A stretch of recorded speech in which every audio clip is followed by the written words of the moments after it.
A paz do Senhor a todos em Cristo Jesus. Mais uma vez aqui para trazer uma mensagem da palavra de Deus que se encontra no Evangelho de Jesus Cristo, segundo escreveu Marcos. Eu estava estudando em Mateus, né? Mateus capítulo 3 em diante fala esse mesmo tema aqui, mas eu resolvi ler aqui no livro de Marcos. E porque Marcos também é um livro, é o evangelho mais antigo, é o livro de Marcos, né? Porque o primeiro é Mateus, mas o Marcos, eles são o evangelho que foi escrito primeiro, é o do mais antigo. Então, vamos ler aqui Marcos, capítulo 1, versículo 1 até o 3 só, porque depois vou fazer 2 vídeos sobre essa passagem aqui, que é do capítulo 1 até o versículo 15, mais ou menos. Entendeu? Eu vou fazer 2 vezes ele. Primeira e segunda parte. Marcos capítulo 1, versículo 1 até o versículo 3, diz assim: Princípio do Evangelho de Jesus Cristo, Filho de Deus. 2. Como está escrito no profeta Isaías: Eis que eu envio o meu anjo ante da tua face, a qual preparará o teu caminho diante de ti. Versículo 3. Voz do que clama no deserto: preparai o caminho do Senhor, endireitai as suas veredas. Louvado seja Deus. No Evangelho de Jesus Cristo, segundo escreveu Marcos, o que eu quero falar aqui é sobre o reino de Deus, sobre o reino e sobre o Evangelho, né? Porque o que é reino de Deus? O que é o Evangelho de Jesus Cristo? Jesus, ele está falando do reino de Deus.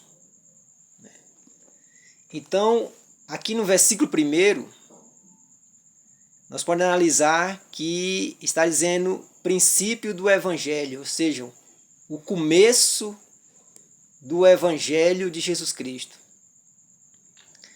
Porque Jesus, ele veio e começou a pregar o Evangelho. E o Evangelho fala do reino de Deus, né? Nós sabemos que nós pregamos a palavra de Deus, o Evangelho, né, da salvação, mas o Evangelho ele vai muito além, né? Uma evangelização para pregar para uma pessoa, né? Não é só nós chegar e ler um versículo e dizer que Jesus salva, né? Que Jesus cura, que liberta, né? E ler um versículo, né? Porque Deus amou o mundo de tal maneira, né? Que sempre esse versículo que nós lemos para a pessoa vai muito além das nossas pregações no púlpito, né? Nós falar desse reino, nós falar desse Evangelho. Porque Jesus, ele pregava o Evangelho, a palavra de Deus, mas ele só não levava só a palavra. Sabemos que Jesus, onde ele chegava, ele pregava a palavra, mas onde Jesus estava também tinha um alimento também. Jesus pregava a palavra, mas também tinha cura, tinha libertação. Era um evangelho, uma pregação completa, né? E a igreja, ela existe na terra para uma finalidade, que é pregar o evangelho de Deus. Então Jesus começa falando do reino, né? Jesus começa, né, sua pregação falando do reino de Deus. né? E nós sabemos que ele termina também ali, quando ele está na cruz, né? Que ele está crucificado ali na cruz. Ele termina ali com um pedido, né? Do ladrão que estava do seu lado ali, tinha uma direita e uma esquerda. E o ladrão ele faz um pedido ali para Jesus, né? Nós conhecemos a história. Então, ele começa pregando o evangelho, o seu ministério, e termina ali na cruz, né? Pregando o seu ministério e também tendo um pedido, né? Do ladrão, quando ele estava ali na cruz, que ele falou para eles assim: lembra-te de mim, Senhor, quando tu entrais no teu reino. Ou seja, vamos ler aqui Lucas, para nós confirmar aqui. Lucas 23.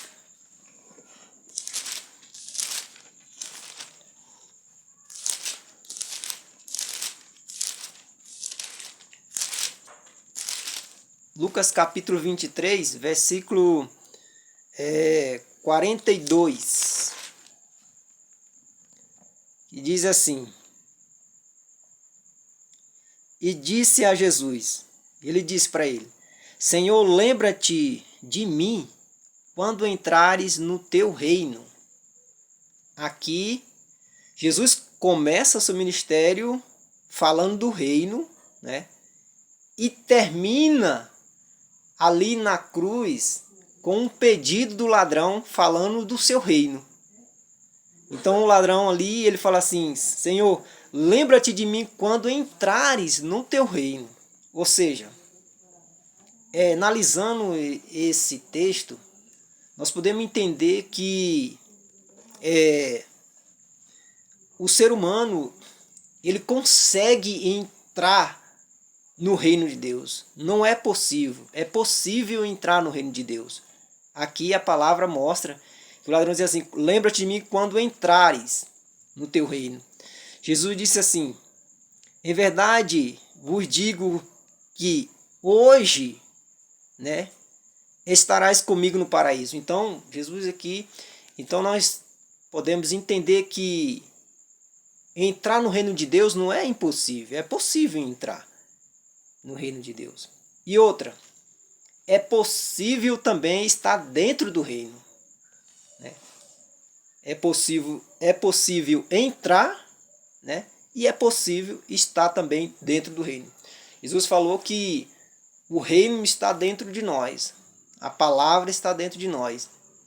Então, se o homem se converter a Cristo, aceitar, né, como seu Salvador, é possível entrar no reino e é possível estar dentro do reino.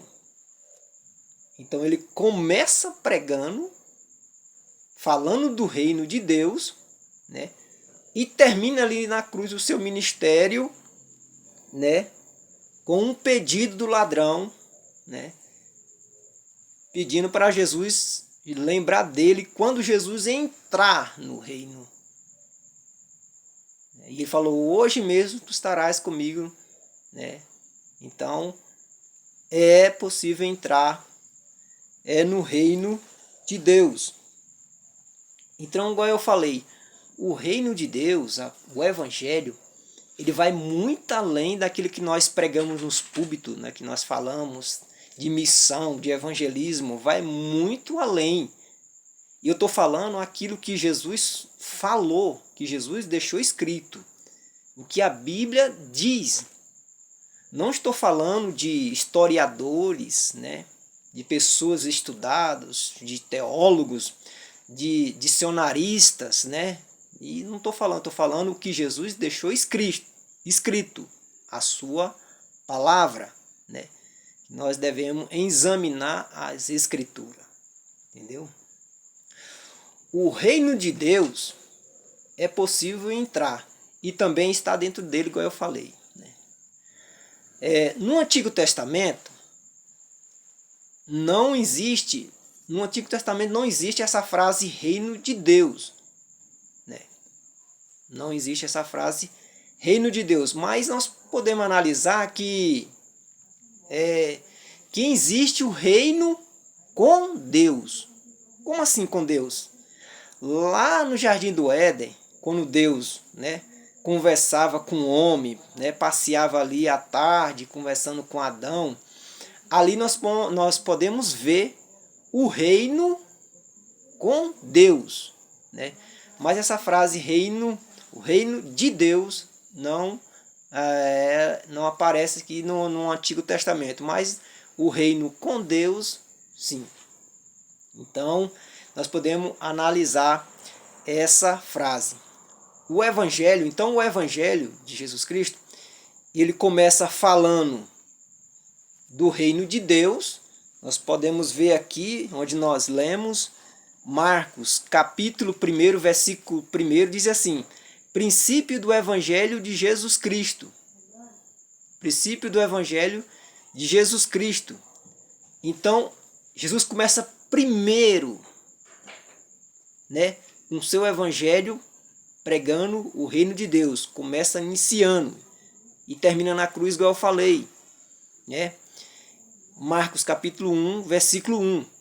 Princípio do Evangelho de Jesus Cristo, Filho de Deus. Marcos capítulo 1, versículo 14, diz assim: e depois que João foi entregue à prisão, veio Jesus para a Galileia pregando o Evangelho do reino de Deus. Então Jesus, começa pregando o reino de Deus.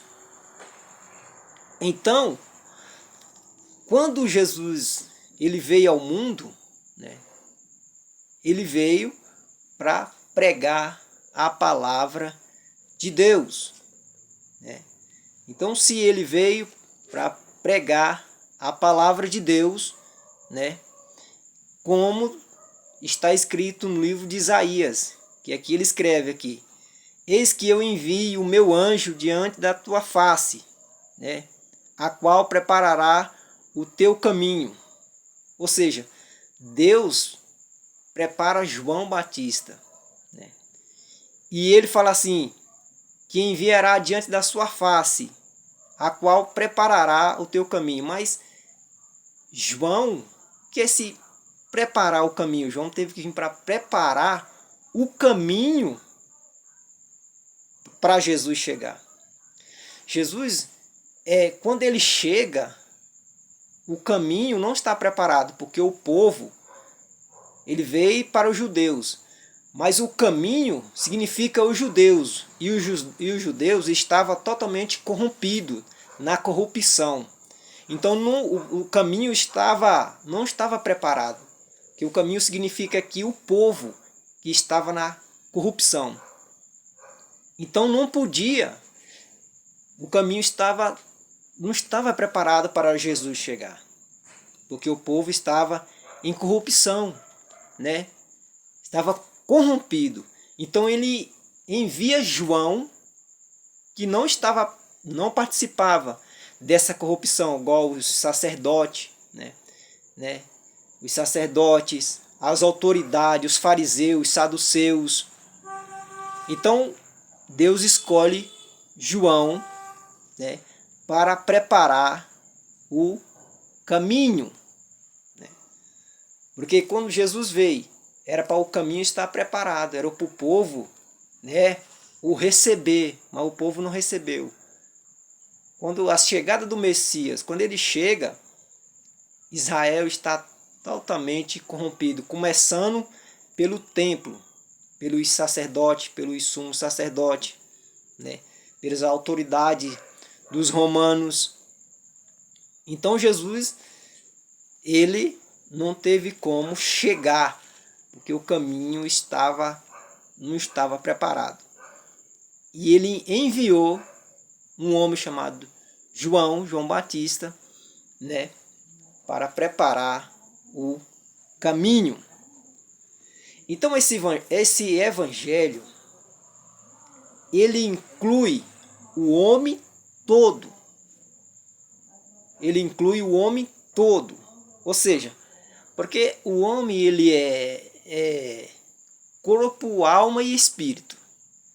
Então, o evangelho é para o homem todo. É para todos, para o homem todo, né? Então, o evangelho, ele quando ele fala no coração da pessoa, por exemplo, se ele fala para o espírito, né? Para o espírito do homem, ele quer que o homem nasça de novo, o evangelho. Está pedindo para o homem nascer de novo. Vamos ver aqui o que diz João. João capítulo 3. Ó, capítulo 3, versículo 3 e versículo 5. Diz assim: Jesus respondeu e disse-lhe: na verdade te digo, que aquele que não nascer de novo não pode ver o reino de Deus. O 4. Disse-lhe Nicodemos: como pode, pois, um homem nascer, sendo velho? Porventura pode entrar no ventre da sua mãe e nascer? Jesus respondeu: na verdade vos digo que aquele que não nascer da água e do Espírito não pode entrar no reino de Deus. Percebe que ele está falando do reino de Deus de novo. O Evangelho é transformação, é nascer de novo, né? Nascer do Espírito Santo. Porque se nós não nascer de novo, nós não entendemos a palavra de Deus, né? Nós devemos buscar o Espírito Santo. Então a pregação do Evangelho, igual eu falei, vai muito além daquilo que nós falamos por aí, né? Vai muito além. Se nós estudamos a Bíblia, né?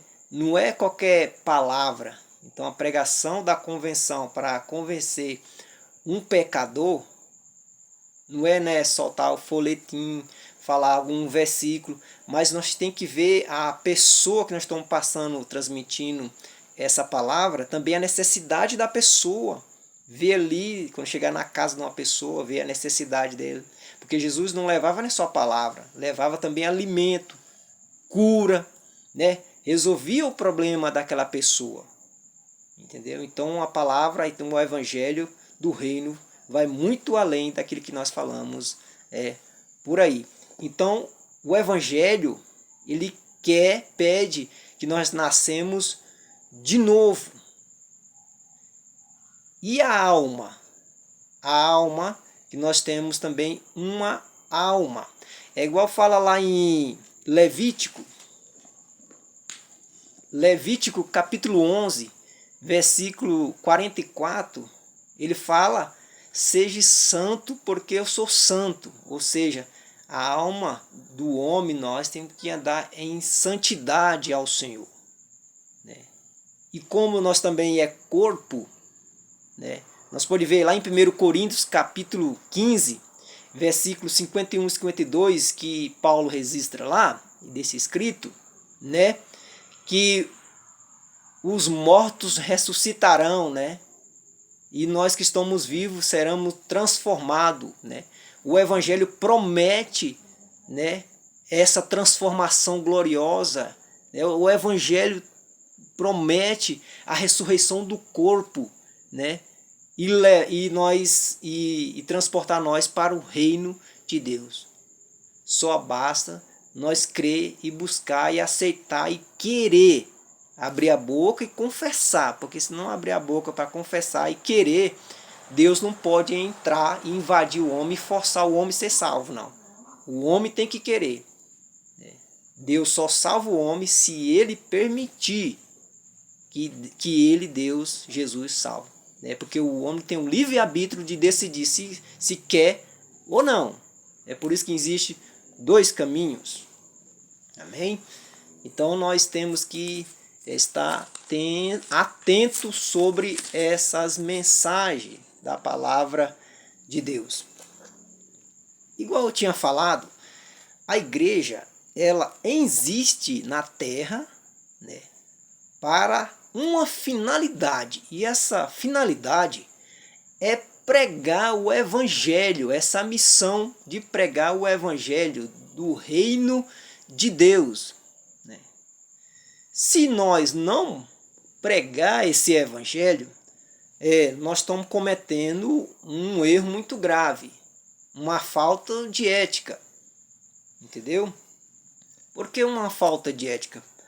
Por causa que Deus, ele escolheu nós para pregar o evangelho. Igual eu falei, a igreja está na terra, essa missão é para pregar o evangelho. Se nós não pregarmos, não estamos tendo falta de ética, né? Como assim? Se essa Bíblia foi criada por alguém, feito por alguém, e essa pessoa disse, essa Bíblia foi feita para ler, né? Somente ler a palavra de Deus, né? Ou uma pessoa, um criador pode criar como se fosse por exemplo, uma garrafa, né? Uma garrafa para pôr água, e ele falar assim, olha, essa garrafa aqui é só para pôr água, não pode pôr outra coisa nela se não ser água. E se você pôr nessa garrafa outra coisa a não ser água, você não está sendo ético, né? Então, é igual Deus falou. A Bíblia diz que nós existimos, nós temos uma missão aqui na terra, a igreja. É pregar o evangelho de Jesus Cristo, entendeu? Vamos ler aqui uma passagem em Efésios para nós entender. Efésios capítulo 6, versículo 19 e o 20. Olha o que diz aqui, ó. 19 e o 20. Diz assim, 19. Vamos começar do 18 para entender. E orando em todo tempo, com toda a oração e súplica no Espírito, vigiando nisso com toda a perseverança e súplica por todos os santos. O 19. E por mim, para que me seja dada, no abrir da minha boca, a palavra com confiança, para fazer notório o ministério do Evangelho. O 20. Pelo qual sou embaixador em cadeias, para que possa falar dele livremente, como me convém falar. Ou seja, a missão da igreja é pregar o Evangelho. Paulo está falando para os irmãos, vocês orem por todos os santos, mas também orem por mim, para quando eu abrir minha boca, de eu pregar o Evangelho, que essa missão que eu tenho, essa finalidade de eu pregar o Evangelho, seja uma finalidade de transformação para as pessoas. Paulo aqui estava preso na prisão. Em Efésios, aqui, essa passagem aqui, quando ele está escrita aqui, Paulo estava preso. Então Paulo percebe que Paulo não está pedindo oração para sair da prisão. Ele não está pedindo, ora por mim para mim sair da prisão. Ele está pedindo oração para quando ele abrir a boca, Deus usar ele. Para quando ele abrir a boca para pregar o Evangelho para as pessoas de transformação, pregar o reino de Deus, que é a missão da igreja. Deus usar ele, o Espírito Santo usar ele. Então ele pede para os irmãos orar, né? Orar por ele para quando ele abrir a boca. E no 20 ele fala, pelo qual sou embaixador em cadeias. Ou seja, onde Paulo estava, na prisão, ele era um embaixador de Cristo. Por isso que nós somos embaixador de Cristo. Por exemplo, se eu estou na minha casa, aqui é uma embaixada de Cristo. Ou seja, aqui é como fosse um pedaço do céu. Por exemplo, uma embaixada significa assim, se aqui no Brasil tem uma embaixada dos Estados Unidos, aquela embaixada dos Estados Unidos ali pertence aos Estados Unidos. Ninguém pode tocar naquele lugar. Ninguém pode guerrear, porque ali é um pedacinho dos Estados Unidos. Ninguém pode mexer com eles. Isso significa embaixada.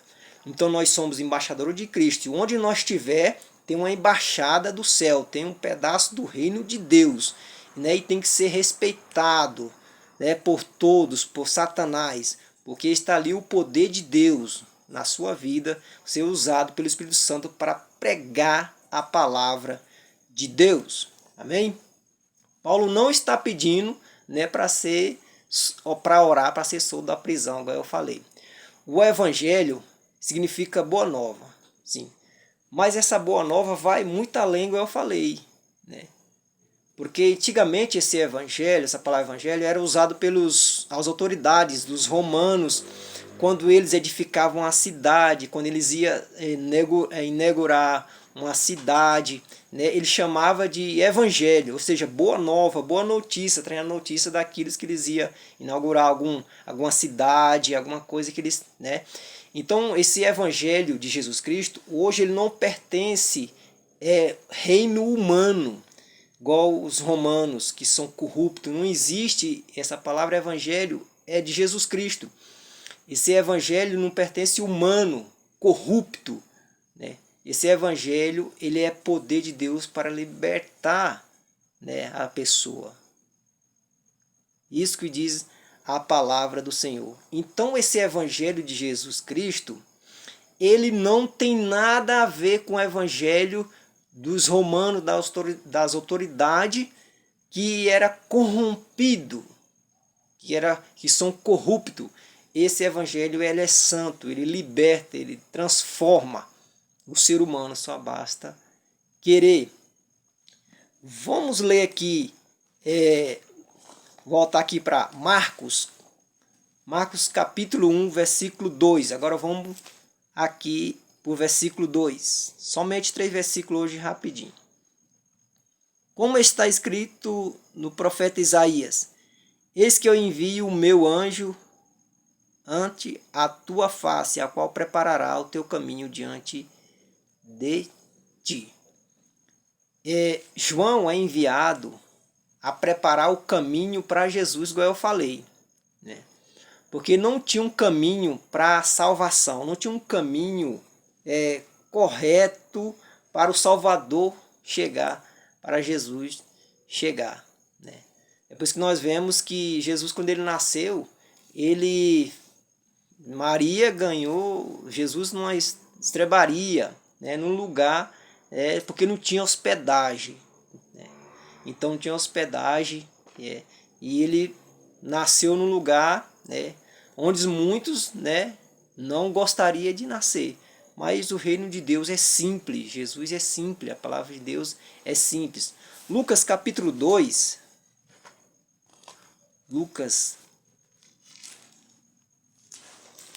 Lucas capítulo 2, versículo 6 e o 7, diz assim: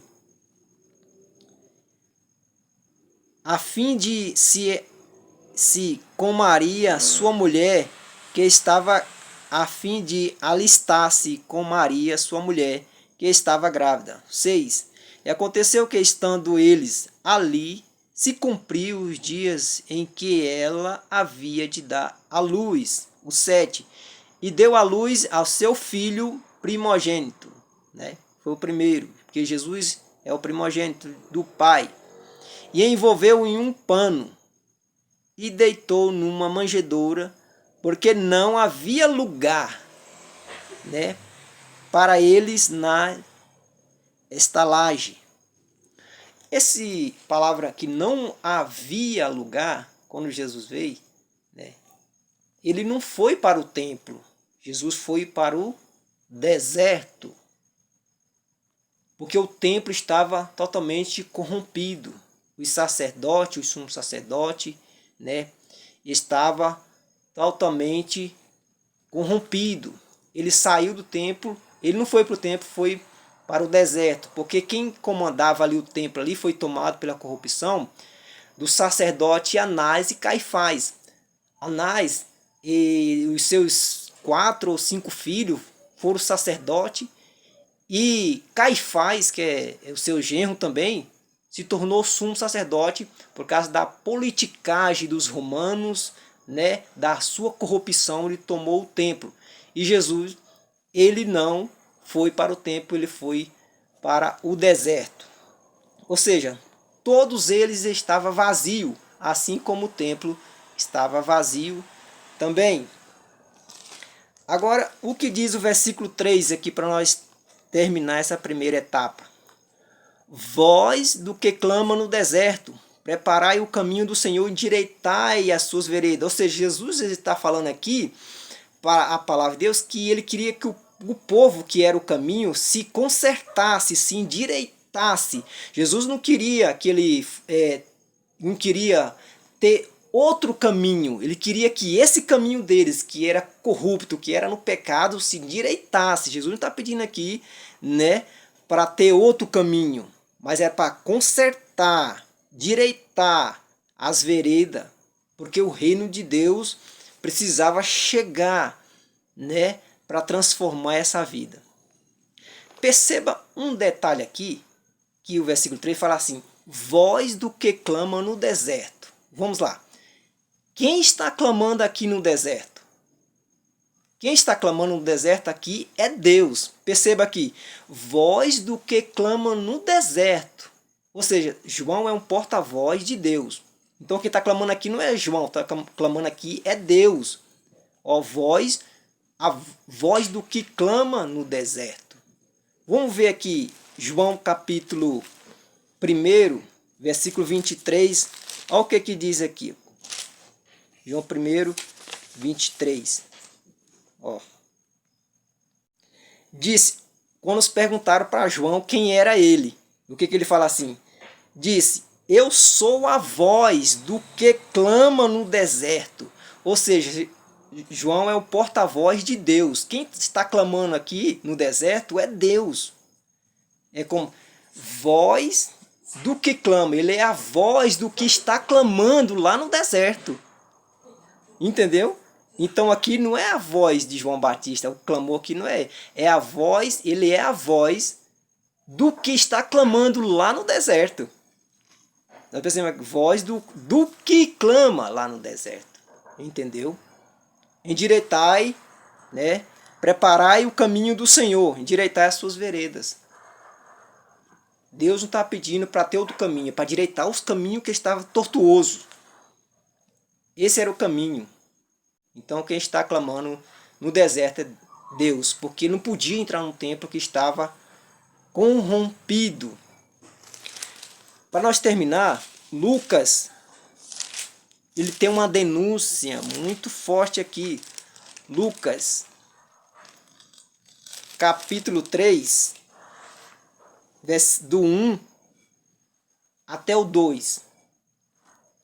E no ano 15 do império de Tibério César, sendo Pôncio Pilatos governador da Judéia, e Herodes tetrarca da Galileia, e seu irmão Filipe tetrarca de Itupéria, e da província de Traconite e Lisânia, tetrarca de Abilene.